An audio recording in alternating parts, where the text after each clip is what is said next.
Welcome back to ফার্মাস্কিল। আজকে আমি এই ভিডিওতে এসএসসি যে নোটিফিকেশন পাবলিশ করা হয়েছিল সেই নোটিফিকেশনের পরবর্তী পার্ট নিয়ে চলে এসেছি। আমি রয়েছি সঙ্গীতা, ফার্মাসি কেরিয়ার কোর্স তোমাদের সাথে। আর আজকে এই ভিডিওতে যাওয়ার আগে এই ভিডিওতে অবশ্যই একটা লাইক শেয়ার করে দাও, আর চ্যানেলে নতুন হলে চ্যানেলকে সাপোর্ট করার জন্য অবশ্যই সাবস্ক্রাইব করে নাও চ্যানেলটিকে। আগের ভিডিওতে আমি আলোচনা করেছিলাম এসএসসি যে নোটিফিকেশনটি আউট হয়েছিল সেই নোটিফিকেশনের এভরি ডিটেলস, লাইক এক্সামিনেশনের ফর্ম ফিল আপ কবে থেকে স্টার্ট হয়েছে, কবে অবধি চলবে, তার সাথে ডিফারেন্ট যে পোস্ট রয়েছে ফার্মাসিস্টের তার কত সংখ্যায় পোস্ট আউট হয়েছে, আর ডিফারেন্ট যে জোন কোড রয়েছে সেই জোন কোডগুলোকে কিন্তু আমি আনকোড করেছিলাম। এই বিষয়ে কেউ জানতে চাইলে অবশ্যই এসএসসির ফার্মাসিস্টের যে নোটিফিকেশন রয়েছে আমার আগের ভিডিওতে অবশ্যই তোমরা দেখতে পারো। আজকের এই ভিডিওতে আমি আলোচনা করব এসএসসি এই যে এসএসসির এক্সামিনেশন হতে চলেছে, যেখানে ফার্মাসিস্টের রিক্রুটমেন্ট হবে, তার টোটাল যে এক্সামিনেশন প্যাটার্ন, এক্সামিনেশনের কি সিলেবাস রয়েছে, যে কাট অফ এসএসসি নোটিফিকেশনে বলা হয়েছে সেই কাট অফ, এছাড়াও কত ফিজ রয়েছে, সমস্ত ডিটেলস কিন্তু আজকের এই ভিডিওতে আলোচনা করব। সো স্কিপ না করে টোটাল ভিডিওটি দেখো, এটা খুবই ইম্পর্টেন্ট তোমাদের জন্য। এক্সামিনেশনের ফিজ নিয়ে আলোচনা করি। ফিজ 100 রুপিস রাখা হয়েছে। ফিমেল এসসি এসটি ক্যান্ডিডেটদের জন্য কোনো রকম ফিজ নেই। এছাড়াও এক্স সার্ভিসম্যান আর পিডাব্লিউবিডি ক্যান্ডিডেটদের জন্য কোনো রকম ফিজ এসএসসি রাখেনি এই এক্সামিনেশনের জন্য। আরো একটা ইম্পর্টেন্ট কথা তোমাদেরকে আমি জানাতে চাই যে অনেকেই কিন্তু টেক্সট মেসেজে বা কমেন্টের মাধ্যমে একটা কথা জিজ্ঞেস করেছো যে আমার রেজিস্ট্রেশন এক স্টেটে রয়েছে, আমি অন্য স্টেটে বা অন্য জোনে অ্যাপ্লাই করতে চাই। এক্ষেত্রে আমি বলে দিই, যেটা এসএসসি এই নোটিফিকেশনে বলে দিয়েছে সেটা হলো যে ডিপ্লোমা বেসিস মানে ফার্মাসিস্ট কাম ক্লার্ক এই পোস্টের জন্য যেই সমস্ত ক্যান্ডিডেট অ্যাপ্লাই করবে তাদের কিন্তু সেই স্টেটের আন্ডারে অ্যাপ্লাই করতে হবে যেখানে তাদের রেজিস্ট্রেশন রয়েছে। বোঝা গেল?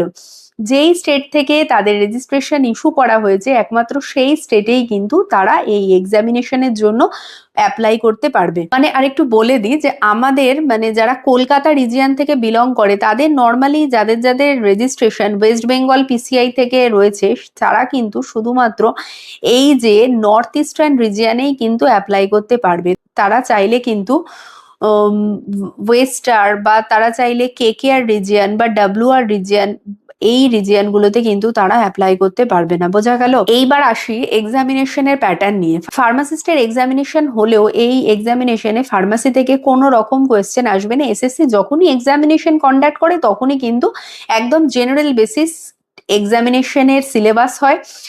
জেনারেলাইজ ভাবে এক্সামিনেশনের সিলেবাস করে, তার কারণ এখানে বিভিন্ন স্ট্রিমের মানুষজন কিন্তু পরীক্ষা দেবে, তো সেই কারণের জন্য একদম জেনারেলাইজ একটা সিলেবাস রাখা হয়েছে। এইবার সিলেবাস প্যাটার্নে চলে আসি। সিলেবাসের দিকে একটু চোখ রাখলে আমরা দেখতে পারবো 4টে সাবজেক্টের উপরে কিন্তু বেসিক্যালি এক্সামিনেশন হবে। General intelligence, general awareness, quantitative aptitude মানে basic arithmetic skill and basic English language. Okay, এখানে টোটাল এক একটা সেকশন থেকে 25 করে কোয়েশ্চেন্স থাকবে, যার এগেনস্টে এক একটা কোয়েশ্চেনের জন্য 2 মার্কস অ্যালোটেড, মানে ইচ পোর্শনে 50 মার্কস অ্যালোটেড রয়েছে। আর টোটাল 60 মিনিটস টাইমিং রয়েছে প্রতিটা সেকশনের জন্য।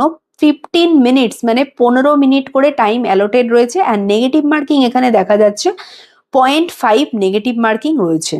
সিলেবাসে যাওয়ার আগে আমাদের একটু বুঝে নিতে হবে এখানে কিন্তু 3টে লেভেলের সিবিই হবে, মানে কম্পিউটার বেসড এক্সামিনেশন হবে, যেখানে ম্যাট্রিকুলেশন লেভেল একটা থাকবে, একটা 12 এর একটা থাকবে মানে হায়ার সেকেন্ডারি একটা লেভেল থাকবে, আর তার সাথে গ্র্যাজুয়েশন অ্যান্ড অ্যাবোভ লেভেল থাকবে। এই যে 4টে সাবজেক্ট আমি বললাম এই 4টে সাবজেক্টের ওপরেই কোয়েশ্চেন হবে, কিন্তু ডিপেন্ডিং অফ মানে কোয়েশ্চেন যত আপার লেভেলে আমরা যাব কোয়েশ্চেন কিন্তু হার্ডার হতে থাকবে। দেখুন, আমরা জেনারেল ইন্টেলিজেন্সে ম্যাট্রিকুলেশন লেভেলে গেলে দেখতে পারবো similarities and differences, space visualisation, problem solving, analysis, judgement, decision making, visual memory, relationship, concept, এই সমস্ত বিষয়ের ওপরে কিন্তু জেনারেল ইন্টেলিজেন্স থাকবে। এইখানে জেনারেল অ্যাওয়ারনেস পোর্শনে আমরা গেলে দেখতে পারবো নর্মাল যে হিস্ট্রি, আমাদের culture, geography, sports, economics, science, general polity, এই সমস্ত মানে ইন্ডিয়ান কনস্টিটিউশন, দেন সায়েন্টিফিক রিসার্চ, এগুলোর ওপরে বেস করে কিন্তু ম্যাট্রিক লেভেলের কোয়েশ্চেন আসবে। অ্যান্ড কোয়ান্টিটিভ অ্যাপটিটিউড যখন আসবে সেখানে আমরা বিভিন্ন প্রবলেম সলভিং দেখতে পারবো, whole number, decimal, fraction, relationship number, fundamental arithmetics, operation, percentage, proportion, average, profit and loss, table আসবে। আর জেনারেল যে ইংলিশ রয়েছে একদম যে normal vocabulary, grammar, sentence making, structure, synonym, antonym এইগুলো বা রাইটিং স্কিল যেগুলো, তার উপরে কিন্তু জেনারেল ইংলিশ আসবে। আর আছে হায়ার সেকেন্ডারি 10+2 লেভেলে। এখানে দেখা যাচ্ছে জেনারেল যে ইন্টেলিজেন্স সেটা কিন্তু যে ম্যাট্রিকুলেশন ইন্টেলিজেন্স তার থেকে আরো অনেক কটা সাবজেক্ট বেশি অ্যাড হয়ে যাচ্ছে আর একটু বেশি হার্ডার হয়ে যাচ্ছে। এভরি ডিটেলস তোমরা এখানে দেখতে পাচ্ছ। জেনারেল অ্যাওয়ারনেসে যখন চলে যাচ্ছি সেখানেও কিন্তু ওই একই, মানে একদম রিসেন্ট কালে যেগুলো ঘটে যাচ্ছে তার উপরে history, culture, geography, economics, science, general politics, science research, sports সমস্ত কিন্তু জেনারেল অ্যাওয়ারনেসের মধ্যে থাকবে। কোয়ান্টিটিউড অ্যাপটিটিউড যখন থাকবে সেখানে অ্যারিথমেটিক অপারেশন আসবে, তার সাথে অ্যালজেব্রা, জিওমেট্রিক এগুলো অ্যাড হবে। Quadrilaterals, then regular, polygon, circle, different shapes, তারপরে ট্রায়াগোনমেট্রি, দেন স্ট্যাটিস্টিক্যাল চার্ট সমস্ত কিন্তু এখানে অ্যাড হতে থাকবে। আর এখানে ইংলিশ ল্যাঙ্গুয়েজ, যেটা ইংলিশ ল্যাঙ্গুয়েজেও কিন্তু অনেকটা মডিফিকেশন আমরা দেখতে পারবো।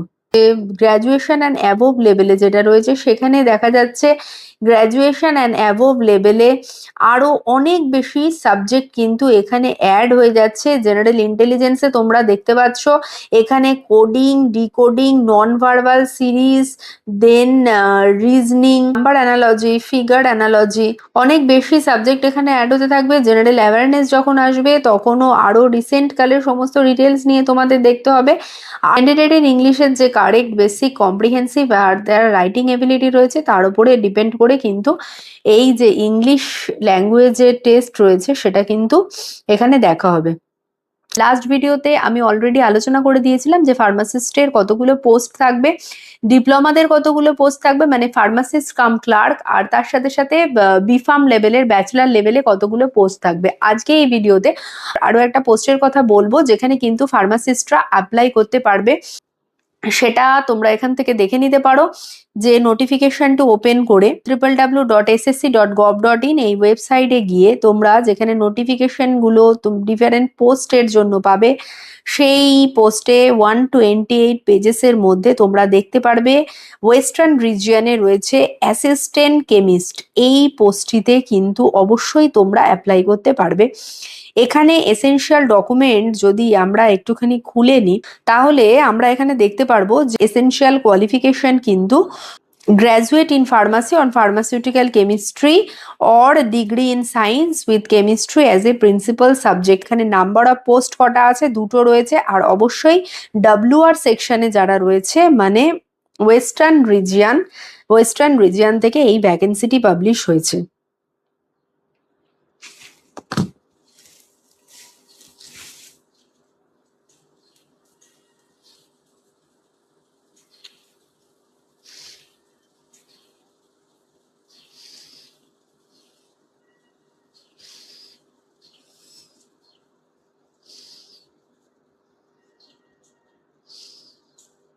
এখানে কিন্তু ক্যান্ডিডেটদের ক্যাটাগরি ওয়াইজ কাট অফ মার্কসও ডিক্লেয়ার করা হয়েছে। এখানে যদি আমরা দেখি আনরিজার্ভ মানে ইউআর ক্যাটাগরির জন্য 30% কাট অফ মার্কস, ওবিসি আর ইডাব্লিউএস মানে ইকোনমিক্যালি উইকার সেকশনদের জন্য 25% আর আদার ক্যাটাগরিজের জন্য 20%। মানে এই নাম্বারের যদি নিচে, এই পার্সেন্টেজ অফ মার্কসের নিচে ক্যাটাগরি ওয়াইজ যদি ক্যান্ডিডেট পায় তাহলে কিন্তু সেই এক্সামে আগে যে পরবর্তী স্টেপ সেগুলোতে কিন্তু সে যেতে পারবে না। ওকে, আশা করি আজকের এই ভিডিওতে তোমাদের এক্সামিনেশন প্যাটার্ন আর এক্সামিনেশনের সিলেবাস, কাট অফ যেগুলো নিয়ে বেসিক্যালি তোমাদের কোয়েশ্চেন্স ছিল সেই কোয়েশ্চেনের আনসার কিন্তু অবশ্যই করে দিতে পেরেছি।